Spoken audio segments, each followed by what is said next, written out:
Presents. I gave Yukari and Chen all kinds of Christmas presents. I used to go round the shops for hours looking at razors, key rings, clothes brushes, bath salts, chocolate gingers. Once I thought I made a breakthrough. I was at Salmon's the Ironmonger's, and there they were. 2 jug things. They were both made of glass, except for the tops. One was a milk jug. It had a bright green plastic top. And there was a little lever on it, and when you pulled the lever, a little door slid open, and you poured your milk out through the little door. The other jug was for sugar. This one had a bright green plastic top as well, but this was a kind of funnel, so you could pour the sugar out. But it wasn't any kind of funnel, it was special. It had a little gadget inside the funnel, so you only pour out 1 teaspoon at a time. Magic!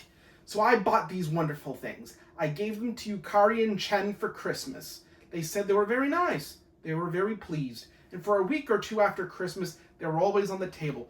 If anyone wanted any milk or sugar, I'd say, "Can I do it for you? Do you want milk in your tea? Let me do it." And I rushed to pick up the jug, pull back the lever, and the milk poured out of the trap door. "Sugar?" And I picked up the sugar jug, tipped it up to pour out the magic 1 teaspoon. "Another Seuss, another spoonful, anyone?" "Shh." And I poured out the second one. "Anyone else?"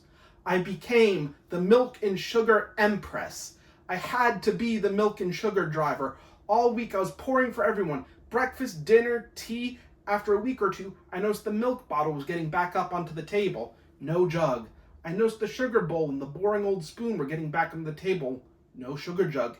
You see, everyone had to fill those 2 jugs. So I'd say, "I'll do it. I'll get the new jug. I'll get the sugar thing if you want. Okay, yeah?" So I poured the milk and sugar into the jugs and put them on the table. The only trouble was, they'd got their milk and sugar by then. They didn't need me to drive their milk and sugar for them. My reign as the milk and sugar empress was over.